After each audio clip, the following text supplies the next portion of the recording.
때가 있을 때마다 이제 가끔씩 이제 의문이 있을 때, 주위에 또 질병이 있으신 분들의 증상이 궁금할 때 이제 도움을 구하는 의사 선생님이 있어요. 제가 청년부 때 같이 신앙생활했던 이기병이라는 교수입니다. 이제 얘기 안 해서 몰랐는데 책을 하나 썼더라고요. 책을 하나 썼고, 그리고 유튜브 여러 채널에 나와가지고 자기가 쓴 책에 대한 부분들을 강의해요. 그래서 관심 있게 한 2개 정도 동영상을 시청했습니다. 그가 쓴 책의 제목은 연결된 고통입니다. 연결된 고통이라는 책이에요. 그 연결된 고통이라는 책의 내용은 뭐냐면, 우리가 너무나 잘 알고 있는 너무나 상식적인 얘기입니다.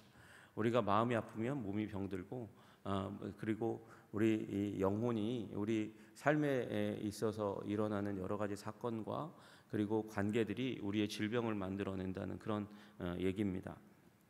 그러면서 그가 예를 든 내용이, 그게 집단적으로 나타난 내용이 조선족이라는 거예요. 이 땅에 왔던 조선족이 굉장히 많이 질병 가운데 노출되어 있고 힘들고 어렵고 괴로운 상황 가운데 있다, 이렇게 얘기를 합니다. 그런 이유를 들어보니까 우리 중국에서 일어났던 문화혁명이 무관하지 않다고 얘기하는 거예요. 문화혁명의 내용이 뭐냐면, 이 문화혁명 가운데서 혁명을 일으키기 위해서 공산당이 했던 일이, 학교의 선생님이나 여러 가지 관공서에 일하던 사람이라 할지라도 갑자기 지정해가지고 저 산간 지역에 가서 토지를 개간하라고 얘기하면 그러면 바로 옮겨야 됐다는 거예요. 옮겨야만 했다는 것입니다. 옮기지 않으면 이 혁명의 반동분자이기 때문에 굉장히 큰 그 비난과 사회적인 매장이 이루어졌기 때문에 그렇게 할 수밖에 없었고, 그렇게 가건 안 가건 일어났던 일이 뭐냐면 신체의 변화, 질병이 오게 된다는 거예요. 고통이 오게 되는 일들이 일어났다는 것입니다. 근데 이 땅에 온 조선족들이 그런 이 아픔들을 많이 토로한다는 거예요. 왜 그런가 생각해 봤더니 마찬가지라는 것이죠. 그 당시에 문화혁명기에 그들을 강제로 이주시켜서 거기에서 노동을 시키는 그 과정 가운데 몸에 고통이 왔고, 마찬가지로 이 비행기 티켓 끊고 그리고 한국에 왔지만, 한국에 온 것이 자의반 타의반인 일이 굉장히 많잖아요. 좋아가지고, 여기가 신천 신지여가지고 여기가 너무 좋아서 그렇게 왔다기보다는 가정의 경제를 꾸리기 위해서 마음의 결정, 가족을 떠나야 되는 것이 고통이니까 그렇게 왔는데, 그거 와가지고 이제 일하다 보니까 그때에 일어났던 고통의 신체화가 다시금 이 땅 가운데서도 고통의 신체화로 이어지는 그런 괴로움이 있었다는 것입니다. 또 그가 또 한 예로 들었던 내용이 한 네팔 사람이었어요. 한 네팔 사람이 알코올성 신부전을 겪었다는 거예요. 신부전이 다 아시다시피 신장에 대한 질병인데, 알코올을 많이 마시니까, 그러니까 술을 많이 마시니까 일어나는 일인데, 그래서 질병 진단하러 왔는데 술을 끊지를 못하는 거예요. 왜 끊지를 못하나? 그가 가지고 있는 고통이 무엇인가 보았더니, 네팔 사람이잖아요. 그래서 왔잖아요. 와서 일하는데 자기가 힘들게 일하고 있는 것, 그 스트레스와 고통을 가족한테 얘기하지 못하는 거예요. 왜? 힌두교 그리고 불교의 마을 가운데 자라면서, 가부장적인 문화 가운데 자라면서, 그러면서 아버지는 일찍 돌아가셨고, 그래서 자기가 가정 경제를 어렸을 때부터 섬기다 보니까, 그 일을 애쓰고 힘쓰다 보니까 가부장 아버지의 역할을 하다 보니까 자기가 힘들다, 어렵다, 괴롭다, 그런 마음의 아픔들을 가족한테 전혀 쏟아내지 못하고 묵묵히 일하는 거예요. 그리고 다니는 회사에 물론 네팔 사람들이 많이 있었어요. 네팔 사람이 많이 있었는데, 문제는 뭐냐면 네팔 사람 많이 있으니까 같이 얘기하면서 그런 스트레스가 풀리고 문제가 풀리고 아픔도 풀리고 그랬으면 좋겠는데, 혼자 문 꽁꽁 닫아 걸고 거기에서 혼자 스트레스 받고 아파하는 거예요. 왜 그런가 봤더니, 그가 이 힌두교의 카스트 중에서 낮은 계급인 거예요. 낮은 계급에 있으니까 가서 만나도 자기는 그곳에서 사람 취급받지를 못하는 거예요. 사람 취급받지 못하고 이리 치이고 저리 치이고 마음을 쏟아놓지 못하고, 그러니까 그것이 응어리가 되어서 술로 풀 수밖에 없고, 그래서 의사 선생님이 그 이기병 선생님이 진단도 내리고 처방도 해주고 나아지는 것 같았지만, 결국은 술로 가면서 그가 졸지에 갑자기 사망하는 그런 일이 일어났다는 것입니다. 여러분, 결국은 우리 관계와 마음의 이 질병이 그의 육체를 지배하고 그래서 무너지는 일들이 일어나는 것이죠. 여러분, 우리 마찬가지입니다. 우리의 영혼도, 우리의 영성도, 우리 영성이라고 하는 것이 결국은 하나님과의 관계 아닙니까? 하나님과의 관계가, 우리는 하나님과 만나면서 예배하면서 기도하면서 또 제자 훈련 받으면서 말씀 보면서 우리가 우리의 마음이 변화되기를 원하고 우리의 마음뿐만 아니라 우리의 인생이 변화되기를 원해요. 그런데 우리가 너무도 바쁘기 때문에, 그리고 영성 생활을, 하나님과의 관계를 아름답게 이루어 갔다, 그렇게 포장하면서 우리의 마음을 관리하지 않을 때 결국은 우리의 마음이 병들고, 그리고 그 병든 마음으로 말미암아 가정이 깨어지는 일들이 일어나더라. 이 고통은 연관되어 있는 것이죠. 영적으로 우리가 은혜를 받았다 할지라도 마음을 변화시키지 못하면, 새롭게 하지 못하면 결국 관계의 문제까지 나아가고 건강의 문제까지 간다는 거예요. 어저께 제가 이제 리고레 목사님의 특별히 전인 건강 가운데서 육체적인 건강에 집중해서 새로운 운동을 벌이고 있는 그 운동에 대해서 말씀드렸지만, 이게 미국 서부에서 리고렌 목사님이 일으키시는 운동이지만 또 미국 동부에서 피터 스카지로라는 목사님이 이런 고통과 아픔을 겪었어요. 그리고 그가 정서적으로 건강한 교회, 정서적으로 건강한 영성이라는 제자, 이런 여러 가지 영성으로 건강한 정서적으로 건강한 이라는 책의 시리즈를 써가지고 보급시키고 훈련시키고 있는 목사님이 계십니다. 새 운동을 일으키고 있는 것이죠. 근데 그가 그렇게 했었던 이유가 뭐냐면, 자기가 대학 시절에 예수님 만나고 제자 운동하고 열심히 공동체를 세워가고, 그리고 IVF 간사로 3년 동안 사역하고 신학 훈련 받았으니까 이제 목사로서 사역하려고 그렇게 미국 퀸즈, 뉴욕 퀸즈라는 곳에서 이제 뉴 라이프 펠로우십 교회를 개척하고 성장하기 시작했습니다. 처음에 45명으로 시작했대요. 45명으로 아마 IVP에 관련되어 있는 분들로 시작해서 처음부터 시작이 좋았던 것 같아요. 그래서 6년 만에 영어 예배 출석자 400명, 그리고 스페인어 예배 출석자 250명으로 성장했답니다. 그렇게 성장해 나가는데 송두리째 그의 내면이 흔들리고 가정이 흔들리는 일이 일어나는 거예요. 이 200명의 스페인어 예배자가 거기 있었던 그 부교역자의 갑작스러운 이제 얘기하고 논의하지도 않고, 그리고 상의하지도 않은 채 어느 날 방귀를 들고 200명의 사람들을 끌고 나가버리는 거예요. 거기에서 목사님은 이제 영적으로 보이기를 간절히 원했어요. 영적인 사람이 되기를 간절히 원했기 때문에 우리 용서하고 축복하고 격려하는, 물론 배신했고 그리고 전혀 상의가 없었고 그 이후에 용서를 구하지도 않았지만 예수님의 마음으로, 그들이 악한 마음으로 나갔다 할지라도 2개의 교회가 생겼고 나가면 더욱더 열심히 전도할 거고 우리도 더 열심히 전도할 거니까, 그래서 복음의 영광이 더 나타날 거 아니냐고 그렇게 교인들에게 설교하고 간구했지만, 그 다음날 월요일 날이 되면 그 부교역자를 향해서 저주를 쏟아내고 나간 사람들을 향해서 저주를 쏟아내는 마음을 주체하지를 못하는 거예요. 주체하지를 못했다는 거예요. 그리고 설상가상으로 그 가운데서 아내가 얘기하는 거죠. 당신을 떠나겠다고 얘기하는 거예요. 당신은 바쁘게 교회만을 돌봤지, 그리고 제자 훈련에 몰두했지, 나와의 관계, 자녀들과의 관계는 별로 관심이 없었다고, 일 중독에 빠진 것 같다고 그렇게 얘기하기 시작하는 거죠.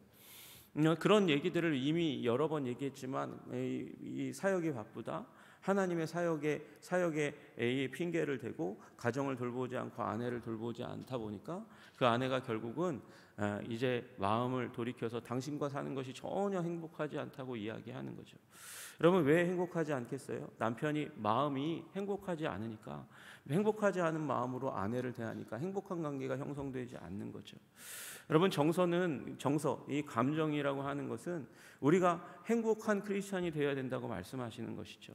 그리고 그 행복한 크리스찬이 됨으로 말미암아 우리 하나님과의 만남에서 주셨던 그 하나님의 말씀의 영향력이 우리의 마음을 변화시켜야 되고, 우리의 마음이 변화되어서 우리 관계가 아름답게 행복하게 변화되어야 하는 것인데, 그것이 이루어지지 않으니까 아내가 떠나겠다고, 당신은 겉모습만 크리스찬인 것 같다고 그렇게 얘기하는 그 비극 가운데서 이 목사님이 진짜 실제로 아내를 죽이고 싶은 충동 가운데 들어가는 그런 마음까지 들었고, 그것보다 더 가슴 아픈 것은 자신이 완전히 벌거벗은 것 같은 수치심 가운데 들어가고 견디지 못하는 자리 가운데 들어가게 되었다는 것이에요. 그래서 거기에서 해답을 찾아야 되잖아요. 하나님의 사람이니까, 그래서 성령의 사람이니까, 기도의 사람이니까 거기서 답을 찾고자 교회 이야기에서 일주일 동안 아내와 이제 여행을 다녀오고 그 가운데서 상담사를 만나서 부끄럽지만 자신의 치부를 얘기하기 시작하며 자신의 영적인 문제를 그렇게 관리하기, 영적인 문제뿐만 아니라 정서적인 문제까지도 관리하기 시작하는 일들이 일어나게 되었습니다. 그리고 그는 그때 일어났던 그 경험을 무엇이라고 얘기하냐면 코페르니쿠스적인 전환이라고 얘기한다는 거예요. 그렇게 자기 자신의 마음에 대해서 관리하기 시작했을 때 하나님의 말씀이 자신의 마음의 여러 가지 부정적인 감정들, 그걸 영성과 사명이라는 그 이름으로 계속해서 수면 아래에 눌러놓은 것이죠. 눌러놓았는데 눌러놓았던 그 시간들을 이제 보내다가 빵 터졌잖아요. 그 마음을 직면하기 시작하는 거예요. 부정적인 마음들을 계속해서 직면하는 것이 자기 마음 안에 있는 분노와 증오와 열등감과 아픔과 잘난 척하는 것들, 그런 부분들을 이제 직면해서 씨름하기 시작하면서 이 감정의 치유가 일어나고 회복이 일어나고 그 관점을 가지고 목회를 하기 시작했더니 목회가 새로운 힘을 가지고 새로운 전환을 맞이하고 생명을 맞이하는 일들이 일어나게 되었다. 그렇게 말씀하시는 것입니다. 여러분, 우리 육체가 중요합니다. 그러나 우리 영혼의 변화가 필요하고, 영혼의 변화, 우리가 예수님 만났다는 것으로 인해서 우리의 이 마음의 변화가 일어나게 하시는 아름다운 역사가 일어나는데 우리가 자꾸 이걸 닫아놓는 거예요. 우리 이 부분을 이제 이원론적인 삶이라고 얘기할 수 있을 거예요. 이원론적인 삶. 이원론적인 삶의 선두주자가 누구냐? 우리 철학자 플라톤입니다. 그리고 그 플라톤에 의해서 우리 기독교에는 굉장히 많은 시간 동안 지배를 받고 통치받아 왔어요. 그가 가지고 있었던 생각의 중심은 뭐냐면 영은 거룩한 거고, 그리고 우리 육체는 더러운 것이라고, 악한 것이라고 그렇게 여겨왔다는 것이죠. 물론 성경에 그런 부분들을 강조하는 부분이 많아요. 육체는 악하고 더러운 것이라고. 여러분, 그런데 여기서 나오는 육체는 우리의 몸을 얘기하는 것이 아니고 우리의 이기적인 자기중심적인 죄성에 대해서 얘기하는 거거든요. 근데 그걸 이제 플라톤이 얘기한 대로 우리의 영에 대한 부분, 종교에 대한 부분, 그 부분은 굉장히 거룩하고 중요한 것이지만 육체는 악한 것이기 때문에 억제하고 제어하고 무시하고 버려야 되는 것이라고 얘기했고, 그 일들로 말미암아 많은 수도사들이 이제 육체를 제어하기 위해서 육체에 밥을 주지 않고, 다시 얘기해서 식사도 하지 않고 금식하고 그렇게 죽여가는 일들을 많이 했다는 것입니다. 여러분, 그러나 성경은 그렇게 말씀하시지 않아요. 우리는 연결된 존재예요. 하나님께서 흙으로 빚으시고 거기에다 생기를 부어주셔서 생명을 창조하셨습니다. 인간을 창조하셨습니다. 영적인 존재가 되어서 하나님과 관계를 맺도록 하셨어요. 그래서 우리는 흙의 존재일 뿐만 아니라 영의 존재이기도 한 것이죠. 하나님께서 영적으로 우리를 만나주셔야 돼요. 거기가 깨졌기 때문에 우리는 나머지 부분을 컨트롤할 수 있는 능력이 사라지게 된 것입니다. 그래서 정서적으로, 사회적으로, 지적으로, 육체적으로 문제가 있는 인간들이 되었어요. 그래서 예수님 만나서, 하나님 만나서 회복되어서 영의 회복을 통해서 나머지 부분까지 회복이 돼야 되는데, 그것 가운데 가장 중요한 부분이 정서적인 이 부분, 감정적인 부분이고, 그 감정적인 부분이 치유되지 않으면 결국 관계적인 부분에서 계속해서 문제가 일어날 수밖에 없다는 것입니다. 여러분, 우리 2024년 계획을 세우시되 하나님의 말씀, 그 말씀을 붙들고 하나님과 더불어 우리 씨름하며 우리의 마음이 치유되기를 원하시는 여러분들 되시기를 주님의 이름으로 축복합니다. 그가 일례로 드는 분노라는 감정에 대해서 말을 해요. 분을 내어도 죄를 짓지 말며 라고 말씀하시는 우리 에베소서 4장 26절 말씀이 있습니다. 노하기를 더디하라 이렇게 말씀하시는 잠언 16장 32절의 말씀도 있습니다. 여러분, 여기 이 말은 분을 내도 된다는 말이에요? 노를 내어도 된다는 말이에요? 아니에요? 된다는 얘기죠. 분을 내어도 죄를 짓지 말며, 분노라는 감정이 있는데 그 분노라는 감정이 죄까지 연결되지 않을 정도로까지만 내어라라고 얘기하는 것이죠. 여러분, 이건 어떻게 보면 사랑과도 비슷한 거예요. 여러분, 우리 사람이라는 존재가 사랑이라는 이름으로 얘기를 합니다. 사랑이라는 이름으로 우리 좋은 감정들을 노래를 부르기도 하고 그리고 문학 작품을 쓰기도 하고 영화를 만들기도 합니다. 그러나 그 사랑이라는 감정을 제어하지 못하면 그 사랑이라는 감정으로 무슨 일까지 일어나죠? 가정이 깨어지고 사랑하지 말아야 될 사람을 사랑하는 일까지 일어나는 것이죠. 그리고 사랑할 존재를 향해서 너무 사랑한 나머지 교육하지 못하고 훈련하지 못해서 인격적으로 그가 개발되고 변화될 수 있는 기회를 막아서는 일들까지 일어나잖아요. 사랑을 통해서도 잘못이 일어나요. 그래서 사랑하지 말라고요? 아니잖아요. 사랑해야 하는 것이죠. 마찬가지로 그가 이야기하는 거죠. 분을 내어도 죄를 짓지 말며라는 말은 분노를 내도 죄 짓지 않을 정도까지 낼 수 있는 경계선이 있다는 것이죠. 노하기를 더디하며, 노하기를 더디하라는 말은 노할 수 있다는 말이죠. 그러나 그걸 급하게 내지 말라는 거예요. 그래서 너무 육체적인 경향의 노함을 내지 말고 영적인 부분에 정말 분별 있게 노할 수 있는 사람이 정말 성숙한 사람이라고 이야기하고 있는 것이에요. 여러분, 그래서 그럼에도 불구하고 우리는 어떻게 되냐? 분노를 굉장히 부정적인 감정이라고, 노하는 것을 굉장히 부정적인 감정이라고 이야기합니다. 그리고 그것을 거부하는 거예요. 마찬가지로 우리 안에 고통을 호소하는 마음의 영역이 있거든요. 근데 그걸 계속해서 이거 하나님이 원하시지 않는 거니까 무시하고 계속 눌러놓고 꾹꾹 눌러놓고 우울한 느낌도 계속해서 외면하고 외로운 마음의 혼돈도 계속해서 눌러놓는 거예요. 눌러놓고 계속해서 무시하고 씨름하지 않고 하나님과 더불어서 예수님과 더불어 말씀과 더불어서 기도하면서 씨름하지 않고 눌러놓기만 하니까 나중에 문제가 될 때 빵 터져서 감당할 수 없게 되는 지경까지 오게 된다는 것이죠. 그래서 우리의 마음을 하나님 앞에 쏟아놓고 내어놓고 거기에 생명의 근원이 거기에서 나는 거니까 하나님의 말씀으로 하나님과의 관계성 가운데서 그것을 치유하지 않으면 안 된다고 말씀하시는 거예요. 여러분, 이게 우리 신앙생활에도 깊이 관련되어 있고 예수님에 대한 생각에도 굉장히 깊이 관련되어 있다고 그는 이야기합니다. 어디에요? 초대교회에 가연설이라는 게 있어요. 가연설, 십자가에 예수님께서 이제 죽으신 게 가짜로 나타난 거라는 거예요. 잠시 나타났다는 거예요. 실제로 하나님이 인간이 되어서 이 땅 가운데 나타냈을 리가 없다는 거예요. 왜? 육체는 악하니까. 그러니까 거룩하신 하나님이 어떻게 육신을 입고 이 땅 가운데 내려오냐? 그렇게 보인 것뿐이지 그게 아닌 거야. 이렇게 얘기하는 거죠. 이게 이단으로 정죄된 것이잖아요. 이단으로 정죄되었어요. 그런데 여러분, 우리는 그런데 이단으로 정죄된 그 생각과 사상 가운데 우리는 살아가고 있다는 거예요. 왜 그러냐? 예수님에 대해서 생각할 때 하나님이신 예수님에 대해서 너무나 많이 보고 있지만 인간이신 예수님에 대해서는 우리는 감동을 잘 받지 않는다는 것이죠. 여러분, 예수님 이 땅 가운데 오셨습니다. 하나님이시지만 또한 100% 사람이셔가지고 눈물을 흘리셨습니다. 기뻐하시기도 했습니다. 깊이 고민에 빠지기도 하셨습니다. 피곤하여서 배에서 누워서 그 풍랑이 일어났는데도 불구하고 너무 피곤해서 거기서 잠을 깨지 못할 만큼 그렇게 피곤하여 주무시기도 하셨습니다.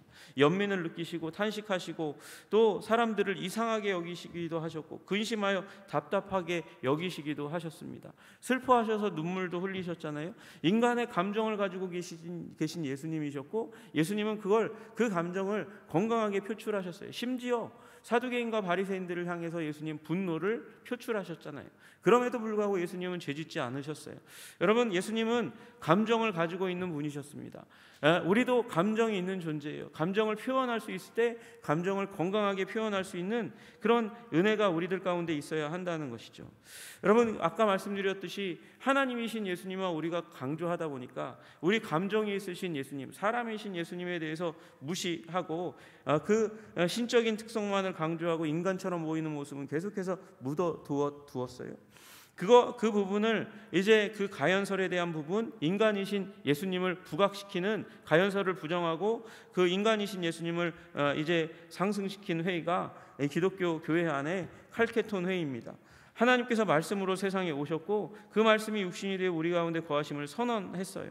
그리고 이 인간됨과 하나님됨의 두 속성은 어떤 불일치나 혼란도 없이 완전히 상호 연관되어 있다고 그렇게 규정했습니다. 예수님은 완전한 하나님이시고 완전한 사람이셨어요. 그래서 우리 예수님은 지금 오늘 우리들이 보기에 오늘 본문에 너무도 이해하기 어려운 모습으로 나타나고 계시잖아요. 예수님은 하나님이십니다. 그래서 모든 것을 다 아시는 하나님이세요.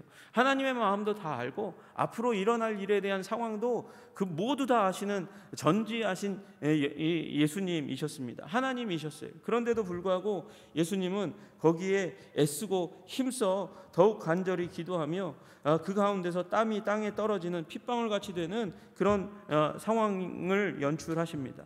여러분, 땀방울이 핏방울과 같이 되었다, 이게 비유라고 많이 생각했지만 비유가 아니라는 것이죠. 제가 몇 번 말씀드렸어요. 헤마티드로시스라는 이런 현상입니다.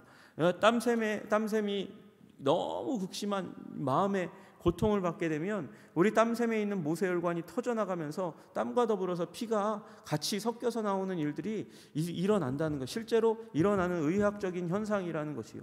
예수님께서 지금 이 순간 굉장히 극심한 스트레스를 받으시는 거예요. 감정의 동요를 받으시는 거예요. 그리고 고심하시며 아파하시며 괴로워하시며 그렇게 기도하실 때에 그 예수님의 육체 가운데 있는 땀샘이 터져나면서, 모세혈관이 터져나면서 거기에 피와 땀이 섞여 나오는 일이 일어나게 되는 것이죠. 예수님께서 크게 근심하셨습니다. 지금 우리로 말하면 큰 스트레스 가운데 계셨습니다. 큰 낙심 가운데 계셨습니다. 큰 절망 가운데 계셨다고 말씀하시는 거예요. 예수님이 절망 안 했다고 여기십니까? 스트레스 안 받으셨다고 여기십니까? 아니라는 것이죠. 여러분, 예수님도 그러나 하나님과 기도하면서 씨름하면서 결론을 내고 하나님께 맡기고 그 스트레스와 고통과 아픔을 해결하시고 십자가의 길을 걸어가셨다는 것이죠. 여러분, 우리 마음 가운데도 스트레스가 일어나고요, 고민이 일어나고요, 아픔이 일어나고요, 우울이 일어나고요, 그래서 절망하고요, 괴로워하는 일들이 일어날 수 있다는 것입니다. 그러나 그것을 여러분, 기도의 자리 가운데서, 말씀의 자리 가운데서 풀어낼 줄 알아야 되고, 또한 대화의 자리 가운데서 그것을 드러내고 나타낼 줄 알아야 되고, 관계를 통해서 그것을 표출해야 하는 것이죠. 여러분, 내 마음이 치유되지 못하고 관계 가운데 그 치유된 것을 표출해내지 못하고 나타내지 못하면, 하나님과 씨름한 그 순간이 없으면 나타낼 수 없는 거죠. 나타내지 못하면 우리는 결국 관계가 망가지는 자리 가운데 들어가고 우리가 성숙하지 못하는 자리 가운데 나타날 수밖에 없다는 것입니다. 영혼 감정의 외침이라는 그가 쓴 책의 한 부분을 인용한 부분을 여러분에게 읽어드리고 그리고 오늘 말씀을 마치려고 해요. 그 영혼의 감정이 무엇인가? 감정은 영혼에 나타나는 외침이라는 것입니다. 외침, 울부짖음이라는 거예요. 한번 들어보세요. 감정을 무시하는 행위는 진실에 등을 돌리는 짓이다. 다시 말해서 감정의 귀를 기울이는 자세가 인간을 진실로 이끌어 간다. 그리고 이 진실이야말로 하나님과 만나는 접점이다. 감정은 영혼의 언어다. 마음이 쏟아내는 외침이다. 그러나 우리는 감정을 부정하거나 왜곡하든지 아니면 애써 떨쳐내려 하면서 그 외침을 묵살해버리기 십상이다. 알량하게나마 내면 세계를 통제하는 데 방해가 되는 것이라면 무엇이든지 가리지 않고 걸러내려 한다. 무언가가 의식 속으로 스며들어 오는 것을 무서워하거나 부끄럽게 생각한다. 이렇게 강렬한 감정들을 무시해버리는 와중에 우리는 스스로에 대해 부정직해지는 한편 하나님을 더 잘 알 수 있는 놀라운 기회들을 놓쳐버리고 만다. 하나님 앞에서 가차없이 솔직하게 연약함을 드러낼 때 변화가 시작된다는 사실을 잊어버린 것이다. 여러분, 여러분의 마음 가운데 일어나는 감정들, 대인 관계 가운데서 일어나는 그 감정들, 그리고 그 부정적인 것들을 그냥 묻어두지 말라고 얘기하는 것이죠. 그걸 드러내고 그리고 하나님의 말씀과 더불어서 싸우라는 것이에요. 그 감정을 직면하고 받아들이고 내 안에 있다는 것을 인정하고 그리고 받아들인 그 가운데서 하나님과 그 말씀 가운데 씨름하다 보면 나에 대해서 더 이해하고 나에 대해서 더 이해하면서 하나님에 대해서 더 이해하고 그리고 성장하고 성숙할 수 있는 기회를 얻게 되는데 우리가 그것을 묻어둔다는 것이죠. 그래서 겉과 속이 다른 그리스도인이 되는 거예요. 앞에서는 교회에서는 정말 나이스하고 멋있는 그리스도인처럼 보이는데 실상의 삶 가운데 가면, 세상 가운데 가면, 가정 가운데 가면 그걸 감출 수가 없거든요. 감추지 못하고 드러내고 나타나다 보니까 이 이중적인 그 삶 가운데 나타나는 괴리로 삶의 인격이 무너지는 어떤 접점을 만날 수밖에 없는, 만나지 않으면 다행이지만 만나게 되는 그런 심각한 상황을 만날 수 있다고 말씀하시는 것입니다. 여러분, 무릇 지킬 만한 것보다 마음을 지키시는 여러분들 되시기를 주님의 이름으로 축복합니다. 묻어두지 마시기를 주님의 이름으로 축복합니다. 빙산의 일각, 우리 신앙생활의 그 일각을 보여줄 수 있지만 더 깊은 부분에 이 잠재되어 있는 부분을 관리하지 않으면 언젠가 끝날 수밖에, 표출될 수밖에 없다는 것입니다. 그리고 그렇게 되면 우리의 삶이 파손되고 망가지는 자리 가운데 나아갈 수 있다는 사실을 기억하시면서 2024년 우리 말씀으로 연단되되 우리의 감정을 드러내고 표출하고 나타내서 하나님의 은혜 가운데 회복되고 치유되는 여러분들, 성숙하시는 여러분들 다 되시기를 주님의 이름으로 축복합니다. 기도하겠습니다. 하나님 아버지, 우리 마음의 정서의 건강을 도모하는 우리들이 되기를 간절히 소원합니다. 육체도 건강하기를 간절히 소원합니다. 그러나 더불어서 우리의 마음도 아버지 관리되어야 합니다. 억눌리고 아버지 애써 부인하고 묻고, 그래서 아버지 직면하지 못했던 우리 안에 있는 수치와 분노와 아픔과 외로움과 눈물의 감정들을 우리가 하나님과 더불어 아버지 씨름하지 않으면 치유받지 못합니다. 주님, 애써서 힘써서 야곱이 자기의 이 삼촌의 양떼와 소떼를 그렇게 돌보았지만, 그러나 그가 결국은 치유받은 자리는 형과의 대면을 두려워하며 그렇게 하나님과 야복에서 씨름할 때였습니다. 그 두려움을, 그 부정적인 감정을 하나님과 더불어 씨름하면서 회복하자 그의 새로운 삶이 열린 것을 주님, 우리는 기억합니다. 주님, 우리도 우리 안에 있는 부정적인 감정, 우리가 주체하지 못하는 그 감정들이 일어날 때마다 주님과 더불어 씨름하는 자들이 되게 하여 주시기를 간절히 소원합니다. 그래서 하나님, 우리가 성장하고 성숙하게 되게 하시고 하나님을 더 알게 하여 주시고 우리 삶에 새로운 지경이 열리는 아름다운 축복이 임할 수 있도록 주님, 우리를 도와주시옵소서. 예수님 이름 받들어 기도드리옵나이다. 아멘.